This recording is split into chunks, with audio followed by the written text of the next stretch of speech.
Hi ಸ್ನೇಹಿತರೆ, ಎಲ್ಲರಿಗೂ ಆದ್ಯ career academy Hosakote YouTube ಚಾನಲ್ಗೆ ಸ್ವಾಗತ. ಈ ಒಂದು ವಿಡಿಯೋದಲ್ಲಿ ನಾನು ಏನಪ್ಪ ಹೇಳೋದಕ್ಕೆ ಇಷ್ಟಪಡ್ತೀನಿ ಅಂತಂದರೆ, ನಮಗೆ ವೆರಿ ಇಂಪಾರ್ಟೆಂಟ್ ಆಗಿರ್ತಕ್ಕಂಥ U G C net exam ನಿಮಗೆಲ್ಲ ಗೊತ್ತೇ ಇದೆ. ಇದು ಇಯರ್ಲಿ ಟ್ವೈಸ್ ಕಾಲ್ ಫಾರ್ ಮಾಡ್ತಾ ಇರ್ತಾರೆ. ಯಾರೆಲ್ಲ ಈ ಒಂದು ವಿಡಿಯೋನ ನೋಡ್ತಾ ಇದ್ದೀರಾ, ದಯವಿಟ್ಟು ಈ ವಿಡಿಯೋಗೆ ಒಂದು ಲೈಕ್ ಕೊಡಿ, ಶೇರ್ ಮಾಡಿ ಮತ್ತು ಸಬ್ಸ್ಕ್ರೈಬ್ ಮಾಡ್ಕೊಳ್ಳಿ ಸ್ನೇಹಿತರೆ.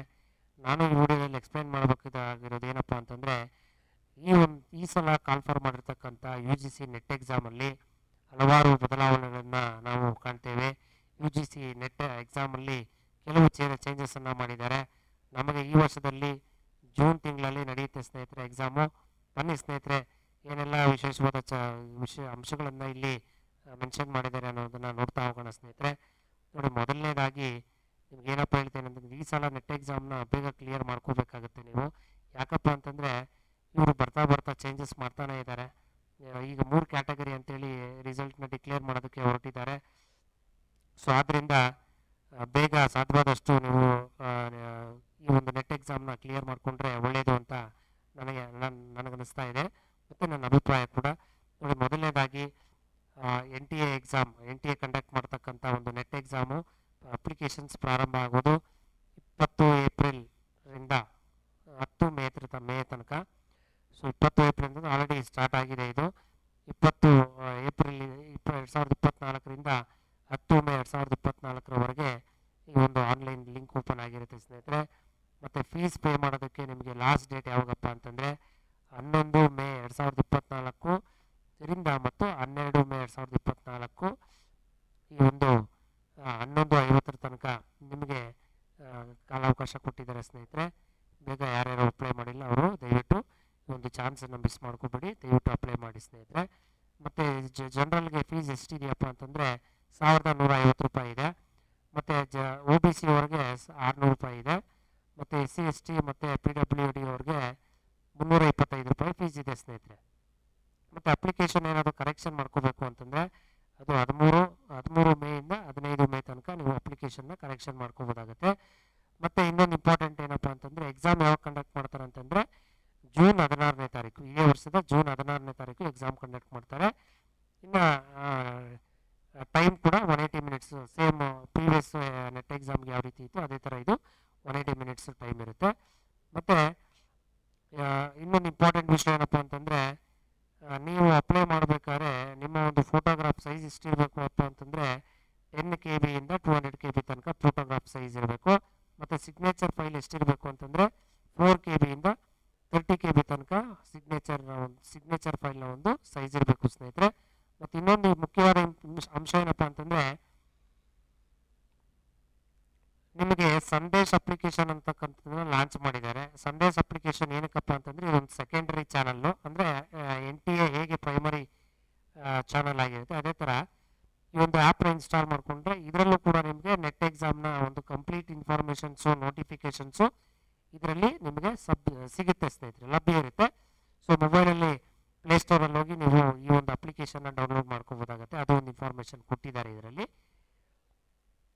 ಮತ್ತು ಮುಖ್ಯವಾಗಿ ನಾನು ಆಗಲೇ ಹೇಳಿದಾಗೆ ಕ್ಯಾಟಗರಿ 1, ಕ್ಯಾಟಗರಿ 2, ಕ್ಯಾಟಗರಿ 3 ಅಂತ ಮಾಡಿದ್ದಾರೆ ಸ್ನೇಹಿತರೆ. ಇಲ್ಲಿ ಕ್ಯಾಟಗರಿ 1ನಲ್ಲಿ ನೀವೇನಾದರೂ ಎಲಿಜಿಬಲ್ ಆದರೆ, ಕ್ಯಾಟಗರಿ 1ನಲ್ಲಿ ಎಲಿಜಿಬಲ್ ಆದರೆ ನಿಮಗೆ 3ಕ್ಕೂ ಎಲಿಜಿಬಲ್ ಇರ್ತೀರಾ ನೀವು. ಅಂದರೆ JRFಗೂ ಎಲಿಜಿಬಲ್ ಇರ್ತೀರಾ, ಅಸಿಸ್ಟೆಂಟ್ ಪ್ರೊಫೆಸರ್ಗೂ ಎಲಿಜಿಬಲ್ ಇರ್ತೀರಾ, PhD ಅಡ್ಮಿಷನ್ಗೂ ಕೂಡ ಎಲಿಜಿಬಲ್ ಇರ್ತೀರಾ. ಅದು ಕ್ಯಾಟಗರಿ 1ನಲ್ಲಿ.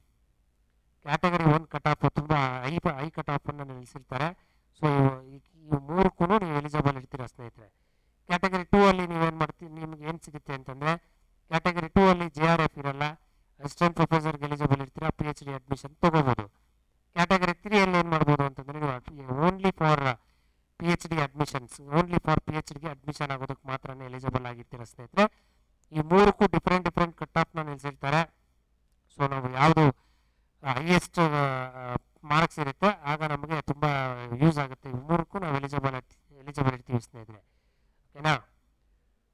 ಮತ್ತು ಇನ್ನೊಂದು ಇಂಪಾರ್ಟೆಂಟ್ ವಿಷಯ ಏನಪ್ಪ ಅಂತಂದರೆ, ಕ್ಯಾಟಗರಿ 2 ಮತ್ತು ಕ್ಯಾಟಗರಿ 3 ಅವ್ರಿಗೆ ಅಕಸ್ಮಾತ್ ಏನಾದರೂ ಒಂದು PhD ಅಡ್ಮಿಷನ್ ತೊಗೊಳಕ್ಕೆ ಹೋದಾಗ ಅವರ ಒಂದು ಮಾರ್ಕ್ಸ್ನ ಹೇಗೆ ಕನ್ಸಿಡರ್ ಮಾಡ್ತಾರೆ ಅಂತಂದರೆ, ನೆಟ್ಟಲ್ಲಿ ತೆಗೆದುಕೊಂಡಿರ್ತಕ್ಕಂಥ 70% ವೇಟೇಜ್ ತೊಗೋತಾರೆ. 30% ಏನು ಮಾಡ್ತಾರೆ ಅವರು ಇಂಟರ್ವ್ಯೂನಲ್ಲಿ ಇಂಟರ್ವ್ಯೂಗೆ 30% ಮಾರ್ಕ್ಸ್ ತೊಗೋತಾರೆ. ಸೊ 100% ಆಗುತ್ತೆ ಸ್ನೇಹಿತರೆ. ಅದು PhD ಅಡ್ಮಿಷನ್ ಟೈಮಲ್ಲಿ ಮಾತ್ರನೇ. ಮತ್ತು ಕ್ಯಾಟಗರಿ 2 ಮತ್ತು ಕ್ಯಾಟಗರಿ 3 ಅವ್ರಿಗೆ ಏನು valid for period 1 year from the date of declaration of the result of UGC net. ಅಂದರೆ ಕ್ಯಾಟಗರಿ 2 ಮತ್ತು 3 ಅವರಿಗೆ PhD ಅಡ್ಮಿಷನ್ ತೊಗೊಳೋದಕ್ಕೆ 1 ವರ್ಷ ಮಾತ್ರ ಅವಧಿ ಇರುತ್ತೆ. ಅಂದರೆ ನೀವು ಎಲಿಜಿಬಲ್ ಆಗಿರ್ತೀರಲ್ವ, ಅಲ್ಲಿಂದ ಪ್ರಾರಂಭ ಆಗಿ 1 ವರ್ಷ ಮಾತ್ರ ಅದು ಆ ಒಂದು ಸರ್ಟಿಫಿಕೇಟ್ಗೆ ವ್ಯಾಲಿಡಿಟಿ ಇರುತ್ತೆ. ಆ ರಿಸಲ್ಟ್ ಬಂದು 1 ವರ್ಷ ಆಗೋದ್ಮೇಲೆ ಅದಕ್ಕೆ ವ್ಯಾಲಿಡ್ ಇರಲ್ಲ ಸ್ನೇಹಿತರೆ. ಅದು ಇಂಪಾರ್ಟೆಂಟು ಇನ್ಫಾರ್ಮೇಷನ್ನು. ಮತ್ತು ಈ ಸಲ ನಿಮಗೆ ನೆಟ್ ಎಕ್ಸಾಮು ಯಾವ ರೀತಿ ಕಂಡಕ್ಟ್ ಮಾಡ್ತಾರೆ, OMR ಬೇಸ್ಡ್ ಕಂಡಕ್ಟ್ ಮಾಡ್ತಾರೆ ಸ್ನೇಹಿತರೆ. ಇದೊಂದು ಗುಡ್ ಆಪರ್ಚುನಿಟಿ ಅಂತ ಹೇಳ್ಬೋದು. ಯಾವುದೇ ಕಾರಣಕ್ಕೂ ಟೆಕ್ನಿಕಲ್ ಡ್ರಾಬ್ಯಾಕ್ ಇರೋದಿಲ್ಲ, ನಿಮಗೆ ಟೆಕ್ನಿಕಲ್ ಪ್ರಾಬ್ಲಮ್ಸ್ ಇರೋದಿಲ್ಲ. ಆರಾಮಾಗಿ OMR ಶೀಟಲ್ಲೇ ನೀವು ಫಿಲ್ ಮಾಡ್ಬೋದು. OMR ಬೇಸಲ್ಲಿ ನಿಮಗೆ ಈ ಸಲ ನೆಟ್ ಎಕ್ಸಾಮು ಇರುತ್ತೆ ಸ್ನೇಹಿತರೆ. ಇನ್ನು ಪೇಪರಲ್ಲಿ ಯಾವುದೇ ರೀತಿಯಾದ ಬದಲಾವಣೆ ಇರಲ್ಲ. First paper 100 marks, second paper 200 marks, total 300 ಮಾರ್ಕ್ಸ್ಗಿರುತ್ತೆ. ಓಕೆನಾ, 300 ಮಾರ್ಕ್ಸ್ಗಿರುತ್ತೆ. 50 ಕ್ವಶನ್ಸ್ ಫಸ್ಟ್ ಪೇಪರಲ್ಲಿ, 100 ಕ್ವಶನ್ಸು ಸೆಕೆಂಡ್ ಪೇಪರಲ್ಲಿ. ಈಚ್ ಕ್ವಶನ್ ಕ್ಯಾರೀಸ್ 2 ಮಾರ್ಕ್ಸ್ ಸ್ನೇಹಿತರೆ. There is no any changes. ಮತ್ತು ಈ ಕ್ವಶನ್ ಪೇಪರಲ್ಲೂ ಕೂಡ ಏನು ಬದಲಾವಣೆ ಇರಲ್ಲ. ಇಂಗ್ಲೀಷು ಮತ್ತು ಹಿಂದಿನಲ್ಲೇ ಇರುತ್ತೆ, except language papers. Kannada, English, Urdu ಈ ರೀತಿ ಇದ್ದರೆ, ಅಕಸ್ಮಾತ್ ತೆಲುಗು ಈ ರೀತಿ ಇದ್ದರೆ ಅದು ಮಾತ್ರ ನಿಮ್ಮ ಲ್ಯಾಂಗ್ವೇಜಸಲ್ಲೇ ಇರುತ್ತೆ. ಬಟ್ ಇಲ್ಲಿ ಮೇನ್ ಪೇಪರ್ ಏನಪ್ಪ ಇರುತ್ತೆ ಅಂತಂದರೆ ಇಂಗ್ಲೀಷು ಮತ್ತು ಹಿಂದಿನಲ್ಲೇ ಇರುತ್ತೆ. ಅದು ಇಂಪಾರ್ಟೆಂಟು. ಮತ್ತು ಏನಾದರೂ ಚೇಂಜಸ್ಸು, ಬದಲಾವಣೆಗಳೇನಾದರೂ ಬಂದರೆ, ಪ್ರಾಬ್ಲಮ್ಸ್ ಏನಾದರೂ ಬಂದರೆ ಪ್ರಿಂಟಿಂಗಲ್ಲಿ ಇಂಗ್ಲೀಷ್ ವರ್ಷನಲ್ಲಿ ಏನಿರುತ್ತೆ ಅದೇ ಫೈನಲ್ ಅಂತ ಹೇಳ್ತಾ ಇದ್ದಾರೆ ಸ್ನೇಹಿತರೆ. ಇನ್ನೊಂದು ಮುಖ್ಯವಾಗಿ ಏನಪ್ಪ ಅಂತಂದರೆ ನೆಗೆಟಿವ್ ಮಾರ್ಕಿಂಗು ಈ ಸಲನೂ ಕೂಡ ಇಲ್ಲ. ಓಕೆನಾ, ಮೊದಲು ನೆಗೆಟಿವ್ ಮಾರ್ಕಿಂಗ್ ಇರಲಿಲ್ಲವಲ್ಲ, ಸೊ ಈ ಸಲನೂ ನೆಗೆಟಿವ್ ಮಾರ್ಕಿಂಗ್ ಇಲ್ಲ ಸ್ನೇಹಿತರೆ. ಮತ್ತು ಇನ್ನೊಂದು ಏನಪ್ಪ ಅಂತಂದರೆ ಮುಖ್ಯವಾಗಿ ಹೇಳೋದಾದರೆ 55% ನೀವು PGಲಿ ತೆಗೆದಿರಲೇಬೇಕು ಜನರಲ್ ಕ್ಯಾಟಗರಿಯವರು. ನಿಮಗೆಲ್ಲ ಗೊತ್ತಿದೆ, ಅದರಲ್ಲಿ ಏನು ಚೇಂಜಸ್ ಮಾಡಿಲ್ಲ ಇವರು. ಏನಾ, ಇನ್ನು SC ST ಅವರೆಲ್ಲ 50% ತೆಗೆದಿರಬೇಕು PGಯಲ್ಲಿ. ಓಕೆ, ಅದು ಇಂಪಾರ್ಟೆಂಟ್ ವಿಷಯ ಆಗಿರುತ್ತೆ. ಮತ್ತು ಹಾಗೆ ನೋಡ್ಕೊ ಬಂದರೆ ಇನ್ನೊಂದು ಇಂಪಾರ್ಟೆಂಟ್ ಏನಪ್ಪ ಅಂತಂದರೆ ಈ JRF ಇದೆಯಲ್ಲ, ಈ ಜೂನಿಯರ್ ರಿಸರ್ಚ್ ಫೆಲೋಶಿಪ್ ಅಂತಕ್ಕಂಥದ್ದು, ಅದಕ್ಕೆ ಏಜನ್ನು ಫಿಕ್ಸ್ ಮಾಡಿದ್ದಾರೆ. 30 years ಫಿಕ್ಸ್ ಮಾಡಿದ್ದಾರೆ ಸ್ನೇಹಿತರೆ. 30 years ಏಜ್ ಫಿಕ್ಸ್ ಮಾಡಿದ್ದಾರೆ. ಇಲ್ಲಿ ಏಜ್ ರಿಲ್ಯಾಕ್ಸೇಷನ್ ಯಾರಿಗಪ್ಪ ಅಂತಂದರೆ 5 years ಏಜ್ ರಿಲ್ಯಾಕ್ಸೇಷನ್ ಯಾರಿಗಪ್ಪ ಅಂತಂದರೆ OBC ಅವ್ರಿಗೆ ಮತ್ತು SC ST PWD ಅದರ ಥರ್ಡ್ ಜೆಂಡರ್ ಕ್ಯಾಟಗರೀಸ್ ಇವ್ರಿಗೆ ಮಾತ್ರ 35 years ಏಜ್ ರಿಲ್ಯಾಕ್ಸೇಷನ್ ಇರುತ್ತೆ. 5 years ಎಕ್ಸ್ಟ್ರಾ ಮಾಡಿದ್ದಾರೆ. ಅದು JRFಗೆ ಮಾತ್ರ. ಓಕೆನಾ, not for assistant professor and admission for PhD. ಇದಕ್ಕೆ ಯಾವುದೇ ರೀತಿ ಅಸಿಸ್ಟೆಂಟ್ ಪ್ರೊಫೆಸರ್ಗೆ ಮತ್ತು PhD ಅಡ್ಮಿಷನ್ಗೆ ಯಾವುದೇ ರೀತಿಯಾದ ಏಜ್ ರಿಲ್ಯಾಕ್ಸೇಷನ್ ಅಂತಕ್ಕಂಥದ್ದು, ಏಜ್ ಲಿಮಿಟು ಯಾವುದೂ ಇಲ್ಲ. ಆರಾಮಾಗಿ ನೀವು ಅಪ್ಲೈ ಮಾಡ್ಕೋಬೋದು ಸ್ನೇಹಿತರೆ. ಮತ್ತು SC ST ಅವ್ರಿಗೆ 15%, SC ಅವ್ರಿಗೆ 15%, ST ಅವ್ರಿಗೆ 7%, OBC ಅವ್ರಿಗೆ 27%, EWS ಅವ್ರಿಗೆ 10%, ಮತ್ತು PW ಅವ್ರಿಗೆ 5% ರಿಸರ್ವೇಷನ್ ಕೊಟ್ಟಿದ್ದಾರೆ ಸ್ನೇಹಿತರೆ. ಒಂದು ಸಲ ನೋಡ್ಕೊಳ್ಳಿ. ಮತ್ತು ಇನ್ನೂ ಮುಖ್ಯವಾಗಿರ್ತಕ್ಕಂಥ ವಿಷಯ ಏನಪ್ಪ ಅಂತಂದರೆ ನೀವು ಈ ವೆಬ್ಸೈಟ್ಗೆ ಲಾಗಿನ್ ಆಗಿ ನೆಟ್ ಎಕ್ಸಾಮ್ನ ಅಪ್ಲೈ ಮಾಡಬೇಕಾಗತ್ತೆ. ಮತ್ತು ನಿಮ್ಮ ಒಂದು ಫೋಟೋಗ್ರಾಫ್ ಏನಿದೆ ಅದು 10 to 20 KB ಇರಬೇಕು. ಸಿಗ್ನೇಚರು 4 to 30 KB ಇರಬೇಕು. ಮತ್ತು ಇದು JPG ಅಥವಾ JPEJ ಫಾರ್ಮ್ಯಾಟಲ್ಲಿ ಇದ್ದರೆ ನಡೆಯುತ್ತೆ ಸ್ನೇಹಿತರೆ.